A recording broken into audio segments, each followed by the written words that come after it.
issue, but going to be heading back up to Santa Barbara and pick up some medication on the way. So hopefully my eyes won't be so puffy, and we'll be back to normal soon. I hope you guys had a good night. I was kind of frustrated. I had a lot of really good calls for a slate. Like I played a lot of Anthony Davis. I played a ton of Westbrook. I had like 40. Actually, I might have had more than that of Westbrook, 40+%. And it was a little frustrating. I got a lot of the cheap pieces right and some of them wrong, and it just didn't quite get the right mix to win a tournament. But not a terrible night. Just was a little, could have done a few things a little bit differently. Maybe gotten there.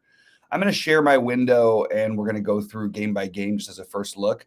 There's still a lot of news to come out today, so we're going to have to wait until later to really be too accurate. I will be live at 6. Sheets is going to be gone for a few days. Hope he has a great time. So we'll be covering everything later. But here we go for now. We're just going to take a quick look game by game.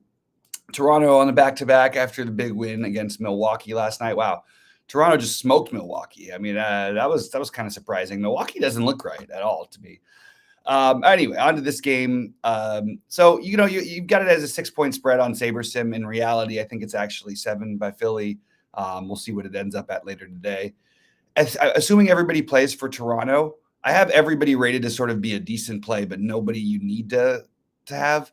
I do think it's interesting that no one seems to want to play. It looks like, you're getting low ownership on Podol after one of the best games he's had in a while. I think that's okay. I think my preference, if I was going here, would be just to go back to the same guy I've ridden all year. Scotty Barnes has been over 45 fantasy points in every game this season and never gets owned. So I only ended up with like a couple percent of him yesterday, but I wouldn't mind getting the Scotty Barnes and OG as my favorites, followed by Schroeder, Podol, and Siakam, probably basically in that order. I don't mind if you want to bump Siakam up. It's just, for me, not my favorite. Kelly Oubre is going to show up as a reasonably good play at 5,800. I think that's fine. D'Anthony Melton, Tyrese Maxey, Embiid, and that with the guys in that rate, like Embiid, Melton at 5,500 feels like a really reasonable price. Embiid as a spend up certainly makes sense on paper. Whether or not you can get to him in a comfortable way is up to you. And then you can get the really low ownership on Maxey, which is kind of interesting. So nobody really to prioritize for me fully, but I think that one of Melton or Oubre, I think you're playing one of those guys probably in a good portion of your lineups. That's the way I would sort of divide that one up. Jalen Duren, questionable again tonight, assuming that he plays on the back-to-back. He missed last night. Then basically that's going to leave Detroit with a bunch of guys who I have as meh. Again, Killian Hayes, meh. Asar Thompson, they brought the price up. Love the kid, but the price is getting high. Isaiah Stewart just hasn't gotten there all year. I don't know why we need to keep playing. Even without Duren yesterday, couldn't get there. So Duren is probably your best bet along with Killian Hayes, but everybody is sort of rating as a meh to me. But it's a first look. We'll see who's actually in later, and we'll have a much better feel. Speaking of which, we've had Brandon Ingram out late the last couple of games. Kind of feels like he might be out again, but assuming that he does play, I think he's fine. And I think McCollum is still in play, as is Joval at their prices in a pretty decent matchup. If Brandon Ingram is out, I will probably end up finding a way to try to stack this game, playing at least McCollum and obviously our leader of the free world, as Sheets would say, Jordan Hawkins. But McCollum, Hawkins, picking one of Zion or Joval, and you could even mix in some Herb Jones, run it back with Killian at a cheap price with Duren. Again, I'm not overly excited, but as a game stack, if it would make it feel like this game would stay close. If we do lose Ingram, I will revisit this one as a potential game stack that I would look at tonight. Moving over to the Orlando side of things, Orlando at Utah. Orlando just has so many mouths to feed, so everybody looks like a good play for their price, and they're all like totally fine. If I had to side with anyone, I'd go for Franz Wagner. I promise you, by the end of the day, he will not be 20% owned. It's going to be a lot lower than that. Wendell Carter would probably be my second favorite, followed by Paolo, and then Jalen Suggs. But you can really mix it up any which way. It does feel like you're sort of guessing every night with Orlando. One of these days, Cole Anthony is going to win you a tournament. That's not another one you could consider. And we'll see how many minutes they start letting Isaac play. If Isaac starts playing like 15 minutes and he's 3,400, 15, 16 minutes, I'm probably going to start taking some shots on him as a cheap play, especially on these shorter slates.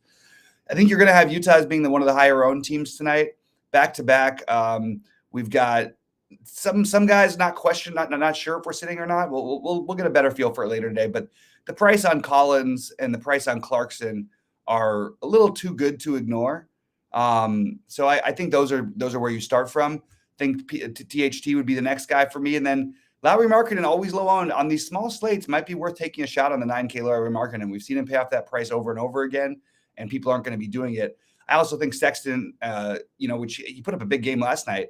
I think he'd be an interesting pivot off of the Clarkson and the Tuckers if you wanted to go that direction. Not getting to any Chris Dunn today, but all right, San Antonio side of things. I think Sohan's a tremendous play tonight. I think that he will probably end up as a core play for me. I know he's had a couple of down, hasn't been quite as good as maybe we thought he'd be consistency wise, but I'm still going to take some shots there. I think Chetty Osman is a guy you can gamble on for a cheap play, but the main plays here are going to be Sohan, Vassell for me, Keldon Johnson, and then Wembanyama. I might bump Wembanyama up a little bit higher if I believe this game is going to stay close.